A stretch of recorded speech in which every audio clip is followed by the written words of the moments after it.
So the second son knew that his first child wasn't going to be his. So instead of conceiving with Tamar, he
spy out, see what was happening. And she saw that Sheila was old enough to marry, but Judah did not give her to him to marry her.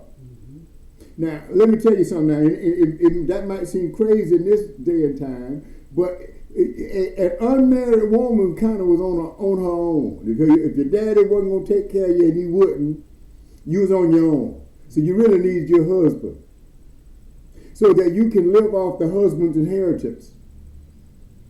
If the husband had property, you could benefit from that. So that's like Social Security. The women who did not have husbands and the husbands died without anything, these were poverty. Yeah, that's what you could expect, poverty. So, but because she was due, the man had 3 sons. The third son should have been her husband, but Judah didn't give her to her, didn't give him to her. So Judah saw her out on the street, and he thought she was a prostitute. He thought she was a harlot, and he go and trick with her, and she gets pregnant. She get pregnant with twins. Okay, and we saw that back in chapter 38. She got pregnant with twins, and the 2 twins, Perez and Zerah. Perez, and the way they did it, when they got twins, because it's so important to make sure you know who the firstborn is, because there's a blessing on the firstborn. So when the first baby came out, it was a breech birth. He came out with it was a very difficult birth. So the midwife tied a red string around the hand of the firstborn. The first hand came out. But when the hand was on its way out, the hand pulled back in. The hand pulled back in, and another child came out first. So that was instead of, let me go back to chapter 38, verse 30. Okay, we got to set this up, and I told you some weird stuff was going to happen. Verse 38, 29, and it came to pass as he drew back his hand that behold, his brother came out, and she said, how has that broken forth? This breach be upon us. Therefore his name was called Pharez. Pharez was the one that came out first. And afterward came out his brother that had the scarlet thread, and his name was called Zerah. Zerah was supposed to come out first, but he came out last. Now, what I want you to do is to open up your Bibles and go to Matthew chapter 1. There's some interesting stuff here. Matthew chapter 1, the genealogy of Jesus Christ. Matthew chapter 1, verse 3. Well, let me just start at verse 1. This is the book of the generation of Jesus Christ, the son of David, the son of Abraham. And Abraham begat Isaac, and Isaac begat Jacob, and Jacob begat Judas and his brethren. And Judas begat Pharez and Zerah of Tamar. And Pharez begat Ezram, and Ezram begat Aram, and Aram begat Aminadab, and Aminadab begat Nahshon, and Nahshon begat Salmon, and Salmon begat Boaz of Ruth, and Boaz begat Obed of Ruth. Salmon begat Boaz of Rahab. Rahab was a harlot. That was the same Rahab from Jericho. And Boaz begat Obed of Ruth. Ruth was the Moabite woman who married Obed. And Obed begat Jesse, and Jesse begat David the king. So this is the same. This is the forefather. Jesus, the Lion of the tribe of Judah. This is he's showing so that the thread of redemption could not be broken. And that young woman, Tamar, was destined to be the progenitor of the Messiah. But her husband died. Her first husband was not qualified. The second husband, the second son, brother, who should have been given, fertilized that egg, he didn't want to do it. And Judah, her father-in-law, reneged on the third son, and as Providence would have it, he ended up getting her pregnant himself. She was going to be the mother, the great grandmother of Messiah anyway. Okay? Through Judah. But Judah was messing up. And God turned it, the way God turned it, he ended up, his seed ended up impregnating her anyway. That's how all things work together for the good to those to God's plan. God's plan is not going to be thwarted even when men disqualify themselves. God's still going to make his plan come to pass. Okay? Now let's go ahead and jump to chapter 43. I wanted you to see that connection. We could not miss that, because there's some more stuff about Judah that I want you to see that we're going to see in this chapter. In chapter 43.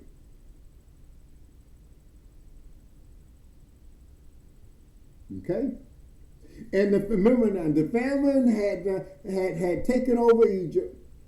There's going to be 7 years of plenty, followed by 7 years of famine. And Pharaoh put Joseph in charge, and because Jacob heard that there was corn in Egypt, and he sent his sons to get some to go to Egypt and buy some grain so that they won't die. Because there was nothing growing, there was no rain, nothing was growing. There was a famine, it was a worldwide famine.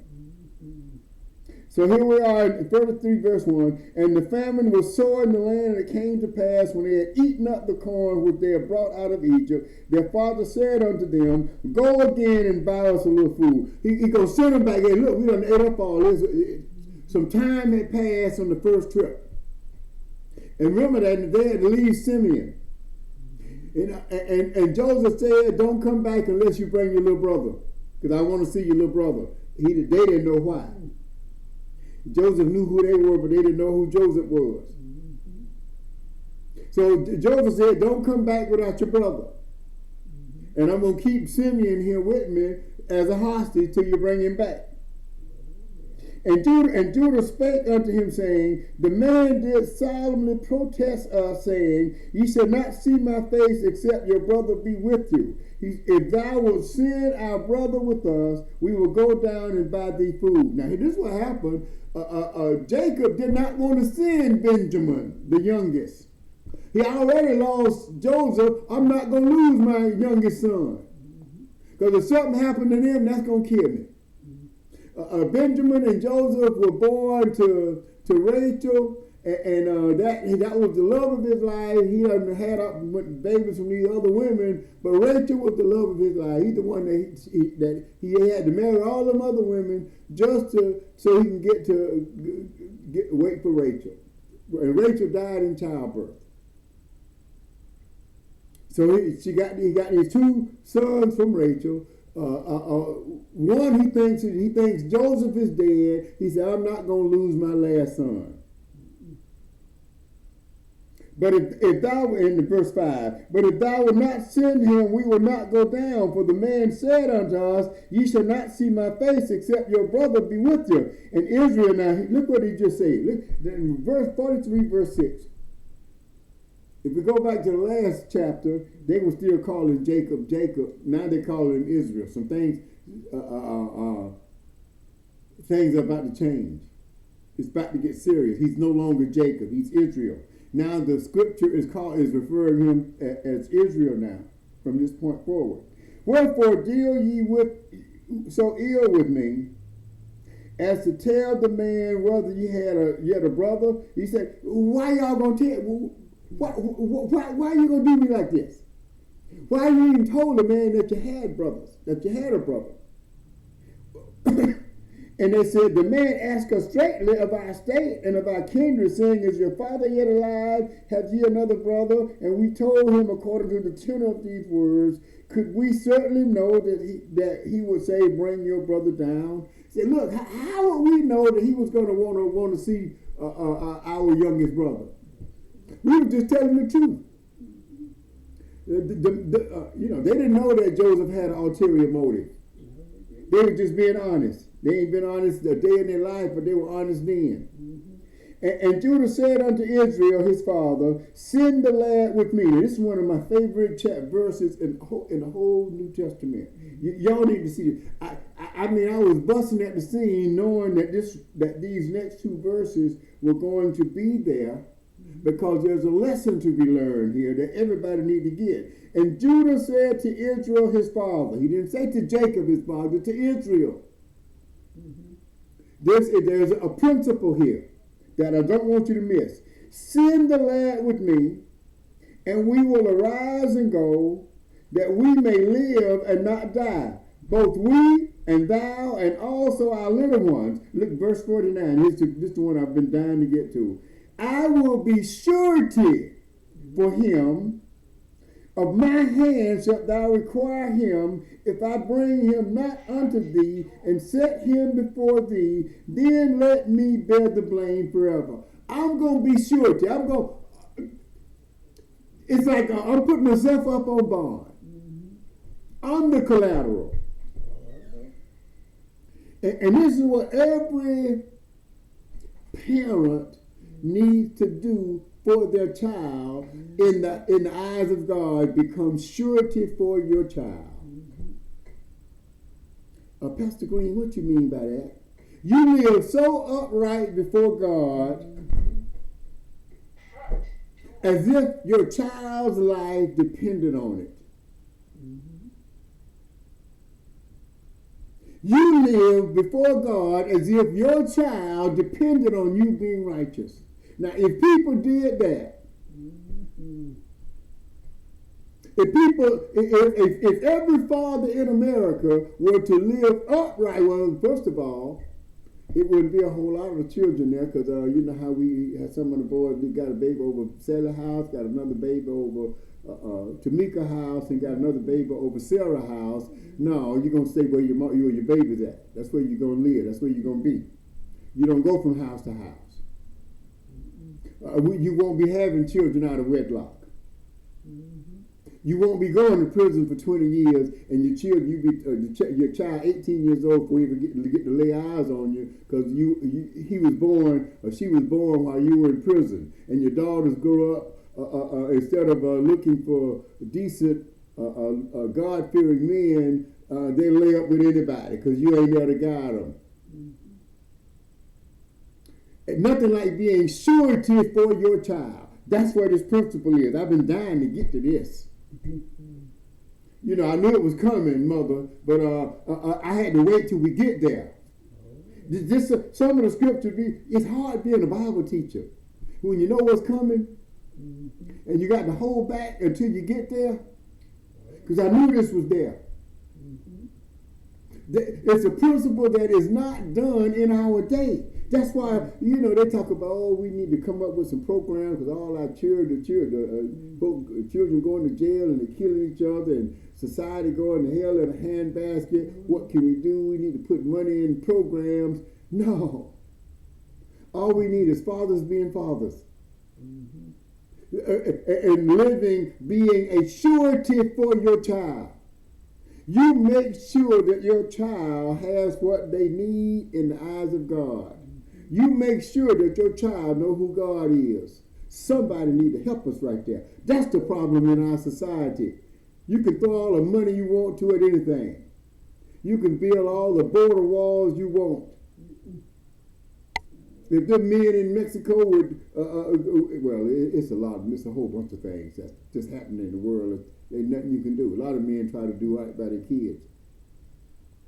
That's why the immigrants come to America, so they can do right by their kids, so they can feed their children.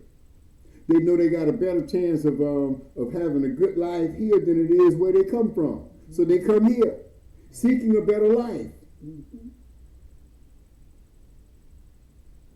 The pilgrim came to this land seeking a better life. The only ones who came to this land not seeking a better life were our ancestors. They were stolen out of their homeland and brought here by on slave ships. But they wanted a better life. And they made better lives in spite of the circumstances in which they got here and what they were facing. They understood this. They understood by being a surety for your children. Let me keep going because I've been there a little longer than I wanted to be. For except we lingered, surely now we had returned the second time. We done been here long enough, Daddy. We could have been there and back twice. And their father Israel said unto them, If it must be so, now do this. Take the best fruits in the land in your vessels, and carry down the man a present, a little balm and a little honey, spices and myrrh, and nuts and almonds, and take double money in your hand, and the money that was brought again in the mouth of your sacks, carry it again in your hand. Peradventure it was an oversight. Take also your brother, and arise, and go unto the man, and God Almighty give you mercy before the man, that he may send away your other brother, and Benjamin, and if I be bereaved of my children, I am bereaved. And the men took that present, and they took double money in the hand, and Benjamin, and he rose up and went down to Egypt, and stood before Joseph. And when Joseph saw Benjamin with them, he said to the ruler of his house, Bring these men home and slay. In other words, get some food ready. Make ready, for these men shall dine with me at noon. And the men did as Joseph bade, and the man brought the men into Joseph's house. And the men were afraid because they were brought into Joseph's house. And they said, because of the money that was returned in our sacks at the first time we are brought in. They thought that Joseph brought them there to kill them. That he may seek occasion against us to fall upon us and take us for bondmen and our asses. And they came near unto the steward of Joseph's house, and they communed with him at the door of the house, and said, O sir, we came indeed down at the first time to buy food, and it came to pass when we came to the end, we opened our sacks, and behold, every man's money was in the mouth of the sack, and our money was in full weight, and we have brought it here again. The money that we thought we had paid for the food was in our sacks, and we bringing that back too.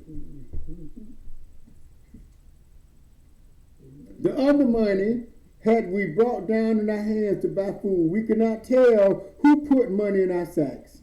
And he said, Peace be to you, fear not, your God, the God of your father, hath given you treasures in your sacks. I had your money. And he brought Simeon out unto them. So here he is. He said he brought Simeon back. He restored Simeon to him. and said, y'all paid me. I don't know where that money come from. He said, your God must have blessed you. And they made ready the present against Joseph, came at noon, for they heard that they should eat bread there. And when Joseph came home, they brought him the present which was in their hand into the house, and bowed themselves to him to the earth. And he asked them of their welfare, and said, is your father well? The old man of whom you spake, is he yet alive? Remember, it's been about 6 months. So, the old man, he could have been dead after 6 months. So he asked about him again. And they answered, thy servant, our father, is in good health. He is yet alive. And they bowed down their heads and made obeisance. And he lifted up his eyes and saw his brother Benjamin, his mother's son, and said, is this your younger brother whom ye spake unto me? And he said, God be gracious unto thee, my son. And Joseph made haste, for his bowels did yearn upon his brother, and he sought where to weep. And he entered into his chamber and wept there and washed his face and went out and refrained himself and said, set on bread. And they set on him by himself, and for them by themselves, and for the Egyptians which did eat with him by themselves, because the Egyptians might not eat bread with the Hebrews, for that is an abomination unto the Egyptians. The Egyptians thought the Hebrews were a bunch of country folk, and they wasn't worried to do me a favor. The Egyptians weren't, they didn't want to eat with them Hebrews. They got some strange ways. Some in my office on my desk. And they sat before him, the firstborn according to his birthright, and the youngest according to his youth. And the men marveled one at another. They wondered how on earth he know to put us in order like that. Well, he knew them. They didn't know him.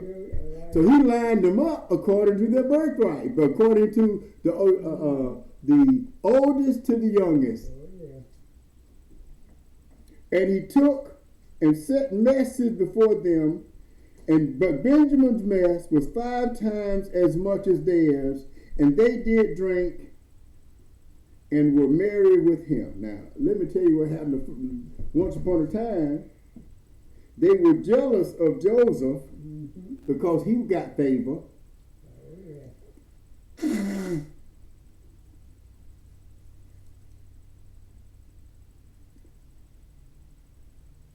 But they don't learn their lesson now.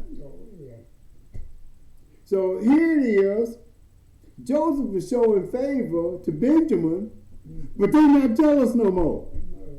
They rejoicing that their baby brother got favor. Now here's the lesson for today. When God bless you, don't you be hating. When God bless your brother, don't be hating. Celebrate with him. You're going to get your turn.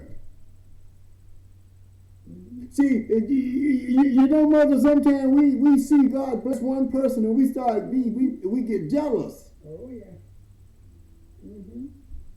And if you handle another person's blessing right, God gonna line you up for your blessing. If you can celebrate the success of another, God might just elevate you. Does that make sense, Zion? God bless one person, they don't need you getting jealous. Be glad for them. And if your heart is right and you can celebrate with them, guess what? You get to celebrate when God bless you. Somebody going to celebrate when God bless you. The blessing is on the way. And that's how chapter 43 ends. Benjamin's mess was 5 times greater. But instead of hating, they celebrated. Now, here comes the next test for the brothers in chapter 44. And he commanded the steward of the house, say, fill the men's sack with food, as much as they can carry, and put every man's money in his sack's mouth. He's going to set him up again. And put my cup, the silver cup, in the sack's mouth of the youngest and his coin money. And he did according to the word that Joseph had spoken. And as soon as the morning was light, the men were sent away, they and their asses. And when they were gone out of the city and not yet far off, Joseph said unto his steward, Up and follow after the men. And when thou dost overtake them, say unto them, Wherefore have ye rewarded evil for good? Is not this it in which my Lord drinketh, and whereby indeed he divineth? Have ye done evil in so doing?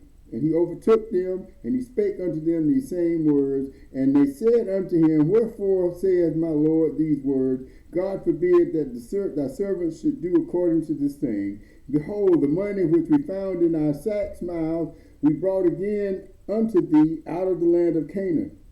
How then should we steal out of the Lord's house silver or gold? See, look, we brought the money back the first time.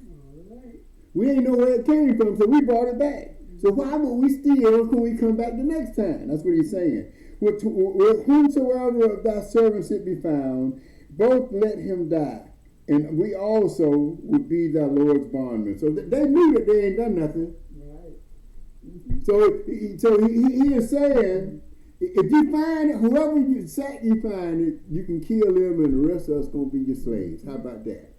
Right. Well, guess what? They planted it, so they know it's gonna be there. Oh, yeah. So, and he said, now also let it be according unto your words, and he with whom it is found shall be my servant, and ye shall be blameless. Then he speedily took down every man his sack to the ground, and opened every man his sack. And he searched and began at the eldest and left at the youngest, and the cup was found in Benjamin's sack. Boy, look at him. I know how that feels. I know how that feels. A friend of mine went to jail recently because he had picked up a relative, giving him he was moving out of his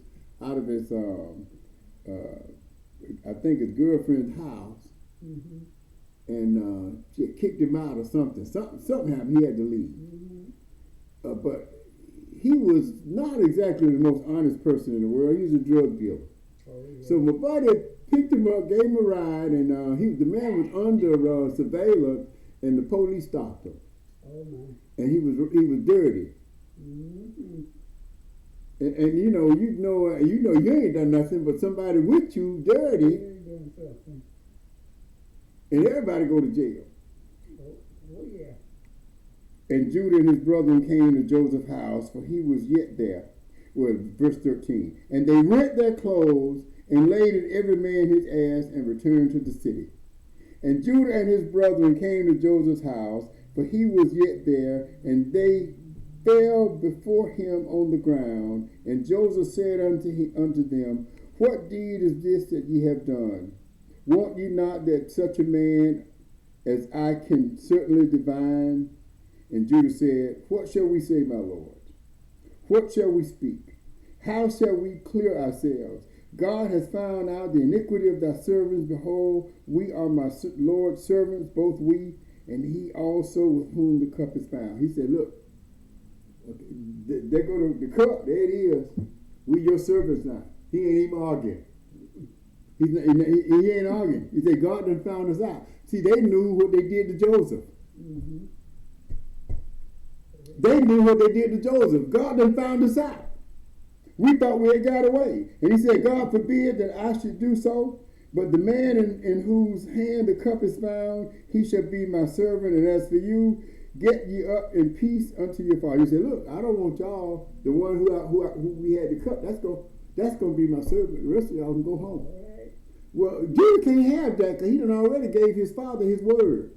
He is surety for Benjamin. And Judah came near unto him and said, O my Lord, let thy servant, I pray thee, speak a word in my Lord's ear.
chapter. And Joseph could not refrain himself before all them that stood by him, and he cried, "Cause every man to go out from me." And there stood no man with them, while Joseph made himself known unto his brethren. Basically what he did, he cleared the room of all the Egyptians. Well, nobody left but him and them 12 and his 11 brothers. And he wept aloud, and the Egyptians in the house of Pharaoh heard. And Joseph said unto his brethren, "I am Joseph. Doth my father yet live?" And his brethren could not answer him, for they were troubled at his presence. They were awestruck. "Is my father alive?" And Joseph said unto his brethren, "Come near me, I pray you." And they came near, and he said, "I am Joseph, your brother, whom ye sold into Egypt. Now therefore be not grieved nor angry with yourselves that ye sold me hither, for God sent me ahead to preserve life. For these 2 years hath the famine been in the land, and yet there are 5 years, in which there shall neither be earing nor harvest. And God sent me before to preserve you a posterity in the earth, and to save your lives by great deliverance. And now it was not it was not you that sent me hither, but God. And he hath made me a father to Pharaoh, and the Lord of all his house, and a ruler throughout all the land of Egypt. Haste ye, and go up to my father, and say unto him, Thus saith thy son Joseph, God hath made me Lord of all Egypt. Come down unto me, tarry not, and thou shalt dwell in the land of Goshen, and thou shalt be near unto me, thou and thy children, and thy children's children, and thy flocks, and thy herds, and all that thou hast, and there will I nourish thee, for yet there are 5 years of famine, lest thou and thy household and all that thou hast come to poverty. And behold, your eyes see, the eyes of my brother Benjamin, that is in my mouth that speaketh unto you. And ye shall tell my father all of my glory in Egypt, and all that thou hast seen, and all that and ye shall haste and bring my father hither. And he fell upon his brother Benjamin's neck and wept, and Benjamin wept upon his neck. Moreover, he kissed all his brethren and wept upon them. And after that, his brethren talked about him, and the fame thereof was heard in Pharaoh's house, saying, Joseph's brethren are come. And it pleased Pharaoh well, and his servants. And Pharaoh said unto Joseph, Say unto thy brethren, This do ye, lade your beasts, go and get into the land of Canaan, and take your father and your household, and come unto me, and I will give you the good of the land of Egypt, and you shall eat the fat of the land. Now thou art commanded, do this, take your wagons out of the land of Egypt for your little ones, and for your wives, and for your father, and come. Also, regard not your stuff, for the good of the land of Egypt is yours. And what y'all got in Canaan, you might as well leave it. Don't bring nothing but yourself. And gave them provision for the way. And to all of them he gave each man changes of raiment. But to Benjamin he gave 300 pieces of silver and 5 changes of raiment. And to his father he sent after his manner 10 asses laden with the good things of Egypt, and 10 she-asses laden with corn and bread and meat for his father by the way. So he sent his brethren away, and they departed. And he said unto them, See that ye fall not out of the way. And they went up out of Egypt, and came into the land of Canaan unto Jacob their father, and told him, saying, Joseph is yet alive, and he is governor over all the land of Egypt. And Jacob's heart fainted, for he believed them not. And they told him all the words of Joseph. We said unto them, and when he saw the wagons which Joseph had sent to carry him, the spirit of Jacob was revived, their father was revived. And Israel said, The spirit of Jacob, their father, revived. And Israel said, It is enough. Joseph, my son, is yet alive. I will go and see him before I die. In his depression, he was Jacob. In his deliverance, he was Israel. And that's how chapter 45 ends.